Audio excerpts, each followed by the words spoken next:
The show you are watching is real. These people are not actors. For the next half hour, you will follow a potential Army recruit with a backstage pass, learning about Army life, careers, and themselves. At the end, they'll make a life-changing decision: join the Army or remain a civilian. This recruit's journey starts now.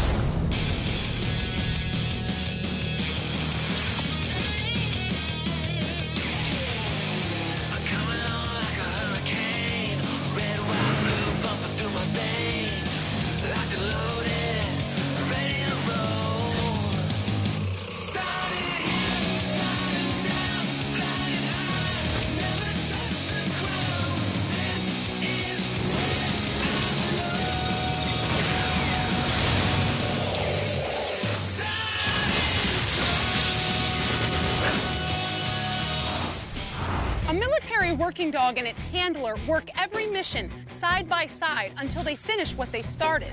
Bradley King is looking to the Army to help him finish what he started as a Marine 13 years ago, before his dreams were tragically cut short.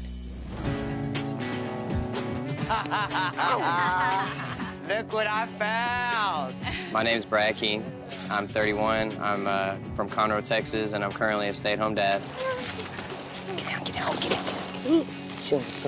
I was 18 when I joined the Marines. At that time, that was my dream job. You know, I was like, okay, this is the company I want to go work for. That happens when former Marines play hide and seek. You can't find them. Brad, in his heart, always wanted to be in the military. And from the time I met him, that's all he talked about. I see you! My time in the Marine Corps was cut short because my mom, she had multiple sclerosis, and my dad had a heart issue that was very severe. And they were given both short time to live, and I had to kind of put a hold on my dream and, you know, kind of come home, make sure that everything was taken care of and take care of them. It was really hard for him to make that sacrifice to come home, but it was for his parents. I kind of gave up on one dream, and I put everything on hold. I put my life on hold. Everything that I wanted to do, everything I thought I was supposed to be, I put it on hold. I lost my dad in 2008, and then my mom in 2010. That's really when the wheel started spinning. Well, Mom's gone now. There's nothing really holding me back, except now I've got you and Lena. And Lena's been the biggest thing to keep him from going. So what are your thoughts on going out to Fort Hood and trying out the Army? It's a really good opportunity for you. Yeah, deciding if this is really the right path for me. As much as I know about 31 Kilo right now, it is my dream job because I love working with dogs. That's going to fulfill things that jobs out here, that companies out here, they couldn't do for me. I just want to find my career, you know, I want to find what makes me happy. But then there's the other side, you know, I worry about Lena. I worry about, you know, not being able to spend those days with you.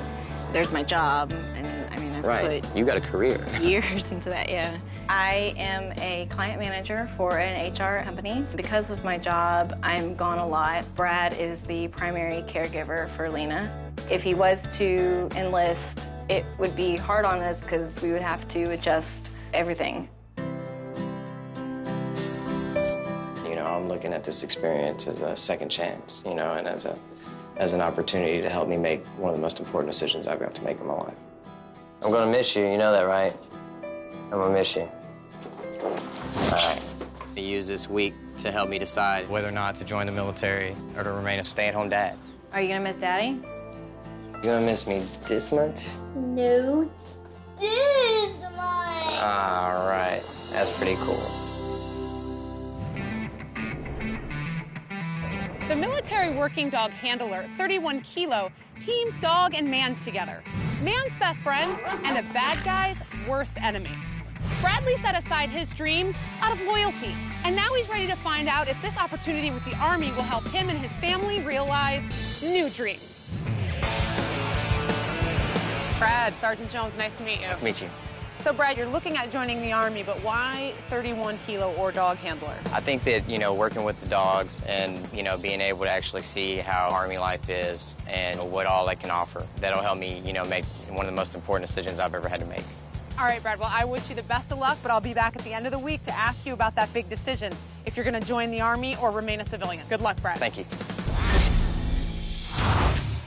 All right, guys, we got a lot going on this week. We have a visitor with us. His name's Brad.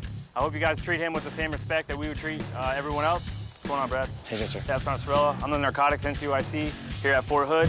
Staff Sergeant Adam Sorella serves as a narcotics detachment squad leader for the 89th Military Police Brigade at Fort Hood. During his 8 years on active duty, he served in Germany and has 2 combat deployments to Afghanistan. While deployed, Staff Sergeant Sorella and his military working dog Nero were responsible for numerous narcotic finds and supported troops in combat. This is a very physical, emotionally demanding job. I'm going to introduce you to Specialist Schramer. I'm Specialist Schramer. I'm an explosive dog handler here at Fort Hood. Nice to meet you. Specialist Schramer is going to be your battle buddy all week. She's responded to some really big real-world scenarios, so she definitely knows what she's doing. Would you like to introduce yourself to the kennel? Absolutely. My name's Brad, a former Marine, and I really want this experience. I really feel that if I was to join the Army, this would be the MOS I'd want. All right, Brad, you ready to work with some real dogs? Yes, sir. All right, let's go. One of the first things all 31-kilo recruits have to do is test their fears, and Brad is no exception. This is where the bite suit comes in. A military working dog, or MWD, can run at speeds up to 30 miles per hour, bite with 1,400 pounds of pressure per square inch, and tackle their target with dominating force. He's not going to try and bite and hang on to you. He's going to try and jump through you. Definitely some dangers getting in the bite suit. The dog's going to aim for a specific spot, but a dog like Paco is going to aim, and he's not necessarily going to hit that because he's so fast. So there's absolute danger in this. All right, Brad, you ready to meet Paco? Yes. I know he's really excited to meet you.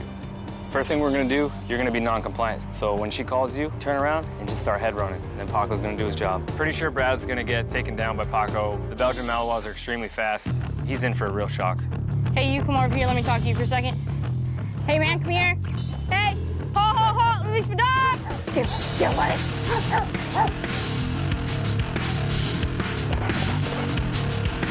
Here he comes. Get away.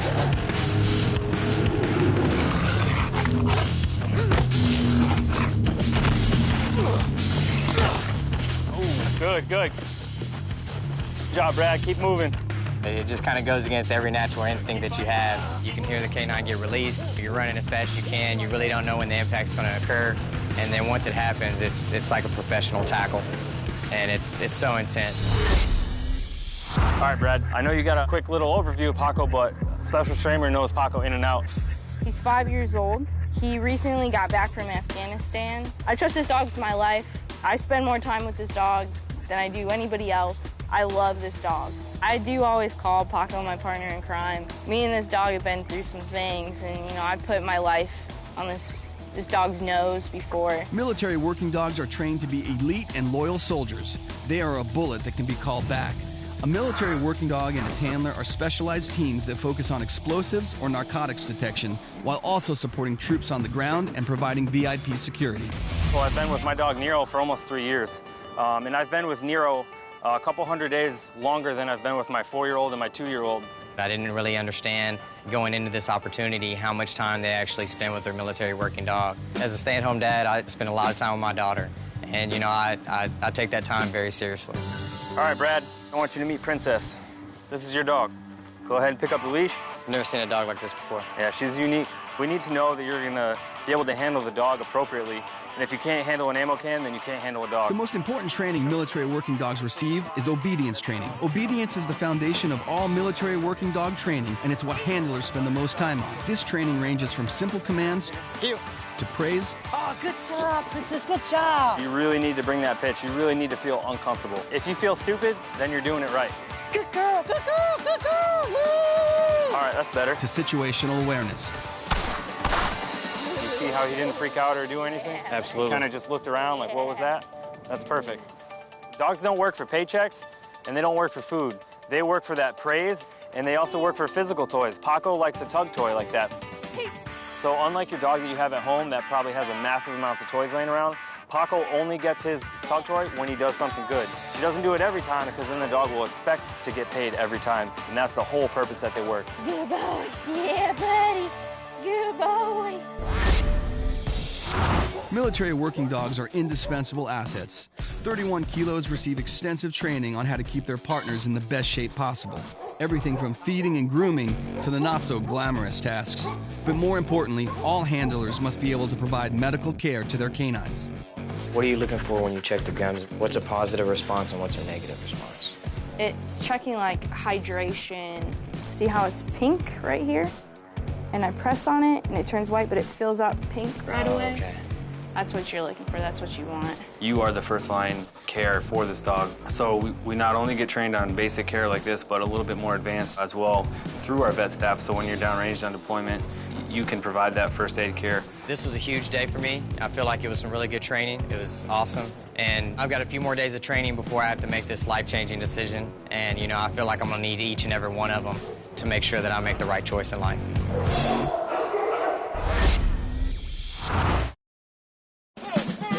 Get him in step, get him step.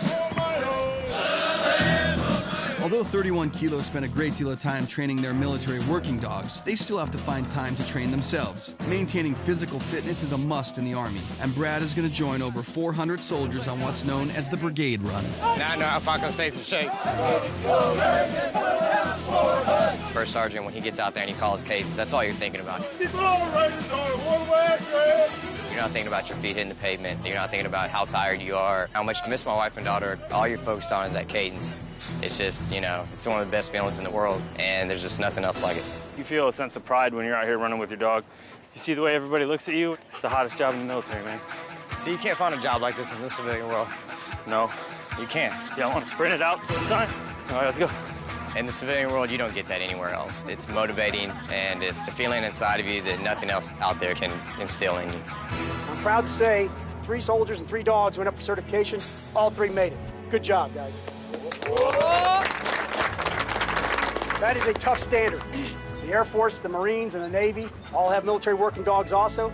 At least in my opinion, we have the highest standards. And it takes a special military police person to be able to maintain those standards. You guys do a great job, and I really appreciate what you do day in and day out. Being a part of this experience today, you know, it took me back to, you know, a long time ago when I had this life experience. It's harder and harder to think about how at the end of the week you have to make that decision. And everything that I've wanted to do, the path that I thought that I should have in life, the path that I thought that I should be walking, you know, this is it. You don't want to ever say goodbye to this lifestyle. Paco, I'll never forget you, man. One of the most important jobs for military working dogs is route clearing. Deployed units often call in a handler and their military working dog to detect explosives invisible to the naked eye. Thousands of lives have been saved by military working dogs sniffing out improvised explosive devices, or IEDs, before they detonate.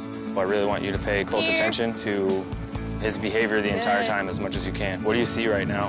Right now, he's high energy. He's in search mode, and he's really looking for those threats. Oh, he's found something. He's found a threat. I need you to walk up there and pay the dog. Come from behind him. Oh, good boy, good boy. Yee! Did you see anything different when Paco decided to respond? When he got to a spot that he was really concerned about, you saw his body posture change. Okay. And you saw his ears change position. You've seen his tail change position. He's trying to tell his handler that, you know, hey, there's an issue here we need to address. Right, okay. With this training, do you think you have a good idea of route clearance? Yes, Sergeant. All right, let's go. Part of the way the Army takes care of its soldiers is by taking care of their families, too. The Army provides on-post schools, child development centers, child care, and family-friendly recreational activities. Although handlers must commit a lot of time to their military working dogs, they still enjoy time off. All right, Brad, so we're out here at Laura, which is basically a humongous lake that's at our beck and call at Fort Hood. You can come fishing, you can rent kayaks, canoes, boats, cottages. It's probably one of the best places that I've ever seen in the military to come and bring your family. I did not know that Fort Hood had anything like Belora. You know, they want their soldiers to still experience that family life and still get that quality time that they need so that they can go do the job that they need to do. And it's very impressive. If you were to enlist, like, what do you think your wife would say?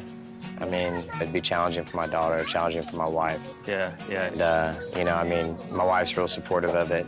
There's just some unknowns there. Yeah, absolutely. Family is extremely important to me, and I know it is for Brad, too. So we kind of set him up with a surprise. From the way you've talked about your wife and your family, I know you love them with all your heart. So if it is for you, I have no worries that you guys will be successful. Thanks, Sergeant. So. Oh, that's cool. When I first got there and I saw all the soldiers with their families, it made me miss mine even that much more. How are you? Good. Oh, man, as soon as I saw them, you know, you almost want to cry. I mean, it's huge, you know? I mean, I just keep going back and forth between this dream job that I'm pursuing and stay-at-home dad. Hey, Lena. Lena, do you want to go in the water park? All right, let's go. Come on. You guys want to go? Big one. So how you been? Good. Rough? Yeah. It's been hard. What, at home?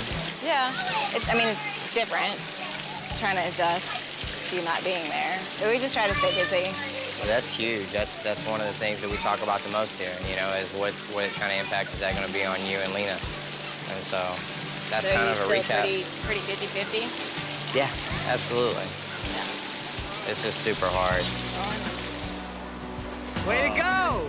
So how do you feel about your husband potentially joining the military? My concern is our daughter, because I work constantly. The military has so many options for your daughter, for schools on post, schools off post, before and after programs. If she likes soccer, or maybe she wants to play a little t-ball. Generally, anything you can think of, they have it on the military installation at your disposal. The Army does care to make sure that everyone at home is taken care of. Those are some nice amenities that we would be offered here. What we're getting ready to do right now is our final FTX, kind of a culminating event. We're going to take everything that we've learned this week and kind of put it into one training event. You ready? Yes, Sergeant. Ready. Well, we have a fellow MP unit on ground right now. They need our assistance. Let's load up. When deployed, handlers and their military working dogs go wherever the fight takes them, reporting to all types of combat support operations. If Brad wants to follow his dreams to become a 31 kilo, this is his chance to see the military working dog team in action.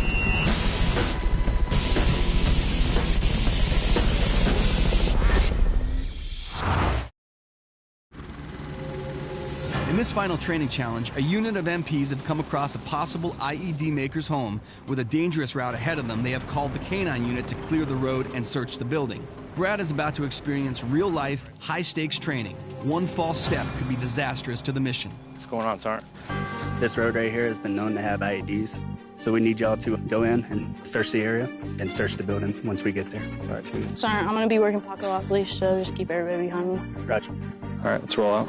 Brad's role in this training is going to be pulling the dog team security. Here, buddies. Go see. He's basically leading our formation. He has to see what's coming at us, and he has to relay that information to us. Brad's going to need to be clearing his intersections, looking for any possible threats, because Shrem is really just going to be looking at our dogs, so he has a very important role in this. Good boy. We don't know what's on top of this crest right here, so make sure you're clearing that for her. If she stops, you stop. Maintain intervals from the dog team. Here, leave that. Come here. Good boy. All right, take a knee. Come here. Go ahead. We need the dog team up here. With the road cleared, Specialist Schramer, Brad, and Paco have been called up to clear the suspect's house. We still haven't really found anybody yet, so be on your toes. As a security detail, Brad must remain vigilant because unknown dangers have a constant presence in these real-life training scenarios. There's expected explosive materials at the location.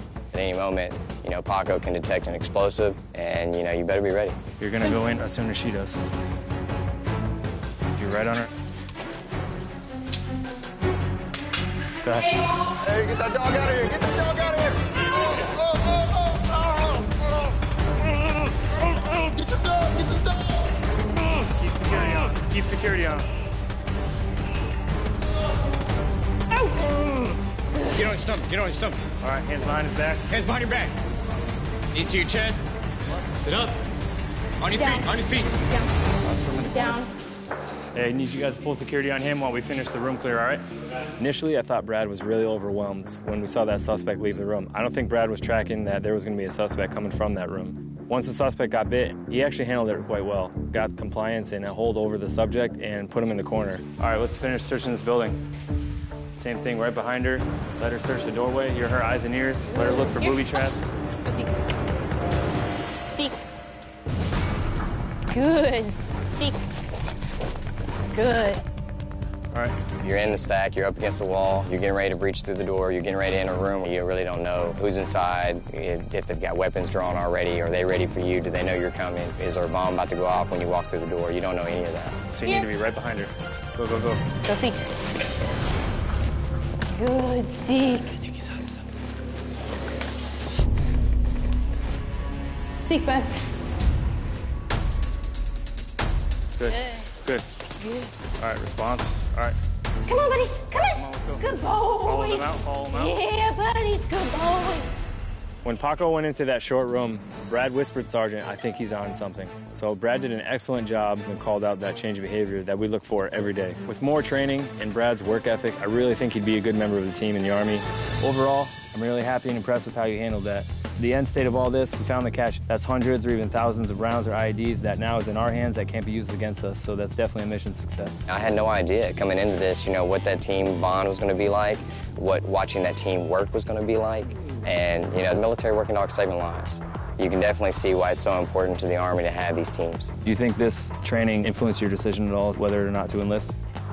I believe it influenced my decision greatly. Spending time with you soldiers and seeing the sacrifices that y'all make every day and how much training y'all go through to be the professionals that you are is impressive. You can't get it trained like this anywhere else on Earth. Brad needs to sit down and talk to his family and see if this is the right move for him, because this is not just a job, this is a career, a passion, and a calling for us. So this isn't just Brad joining the Army.